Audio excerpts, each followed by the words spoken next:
মধ্যবর্তী জুব্বা নামক স্থানে বদিরকুল এর কাছে দাঁড়িয়ে ভাষণ দিচ্ছিলেন। ভাষণের প্রথমে তিনি আল্লাহর প্রশংসা করেন এবং লোকদেরকে ওয়াজ নসিহত করেন। এরপর তিনি বলতে লাগলেন, আম্মা বাদ, হে লোক সকল, আমি মানুষ, অচিরেই মহান আল্লাহ তাআলার দূত আমার কাছে অবতরণ করবে, অর্থাৎ আজরাইল আলাইহিস সালাতু ওয়াস সালাম আমার কাছে আগমন করবে আর আমি মৃত্যু কবুল করব। অতএব আমি তোমাদের মধ্যে দুইটি অতি মূল্যবান জিনিস রেখে যাচ্ছি। একটি হলো কালামুল্লাহ, যাতে রয়েছে হেদায়েত ও আলো, আরেকটি হলো আমার আহলে বাড়ি। কিছু আওয়াজ বলুন না সুবহানাল্লাহ। রাসূল পাক সাল্লাল্লাহু আলাইহি ওয়াসাল্লাম বলতেন, আমি চলে যাচ্ছি, তবে আমি তোমাদের মধ্যে দুটি অতি মূল্যবান জিনিস রেখে যাচ্ছি।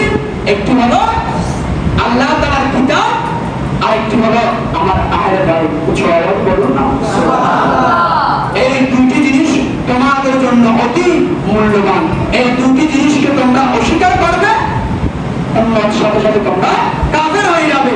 আর এই দুটি জিনিসকে তোমরা যদি আঁকড়ে ধরে রাখতে পারো, এই দুটি জিনিসকে তোমরা যদি ভালোবাসতে পারো, মহব্বত করতে পারো, জান্নাত হয়ে যাবে। আল্লাহু বলুন না সুবহানাল্লাহ। তাই নয়, তিরমিজি শরীফের মধ্যে হযরত জাবের রাদিয়াল্লাহু তাআলা আনহু থেকে বর্ণিত, রাসূল পাক সাল্লাল্লাহু আলাইহি ওয়াসাল্লাম বিদায় হজের আরাফার দিন কাসওয়ান নামক উটনির উপর বসিয়ে বলতে লাগলেন, হে লোক সকল, আমি তোমাদের মধ্যে এমন বস্তু রেখে যাচ্ছি, যদি তোমরা তা আঁকড়ে ধরতে পারো, যদি তোমরা তা ধরে রাখতে পারো, মহব্বত করতে পারো, ভালোবাসতে পারো, কখনো তোমরা পথভ্রষ্ট হবে না। কিছু আওয়াজ বলুন না সুবহানাল্লাহ। অর্থাৎ দুটি জিনিস, কুরআন, আহলে বাইত, এই দুটি জিনিসকে যদি তোমরা কি করতে পারো, ধরে রাখতে পারো, মহব্বত করতে পারো, ভালোবাসতে পারো, এর উপর আমল করতে পারো,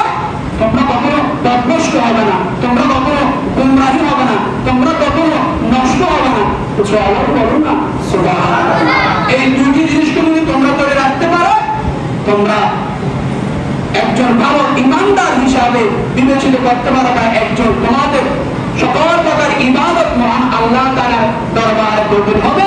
কখনো তোমরা পথভ্রষ্ট হবে না, অচল হবে না, গাফেল হয়ে যাবে না, তোমরা একজন ইমানদার হিসাবে বিবেচিত হবে। মহান আল্লাহ তাআলার পক্ষ থেকে জান্নাত তোমাদের জন্য ওয়াজিব হয়ে যাবে। কিছু আওয়াজ বলুন না সুবহানাল্লাহ।